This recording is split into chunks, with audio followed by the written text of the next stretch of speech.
The world has a lot to say about money. It says that money offers success, security, and even significance. It says that we'll feel better if we just have a little bit more. But when we look around, do people with more really seem happier? Or better yet, let's look at ourselves. We are the wealthiest nation in the world. Even those at the poverty line in America have more than 85% of the rest of the world. If this is true, why do we have so much financial fear and discontentment? When it comes to money, we will never experience true, lasting contentment until we answer two questions. First, who owns the money? And second, how much is enough? It turns out that the Bible also has a lot to say about money and provides clear, simple answers to these questions. First, it says that God owns it all. Psalm 24:1 says, "The earth is the Lord's, and everything in it, the world and all who live in it." Believing this means that we are merely taking care of His money, not our money. We call this stewardship. Our focus changes from what do I want to do with my money to what does God want me to do with His money.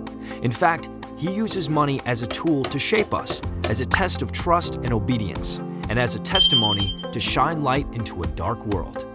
Answering the second big question, how much is enough, is a journey leading to true contentment. You see, we all have a finite financial pie of a certain size.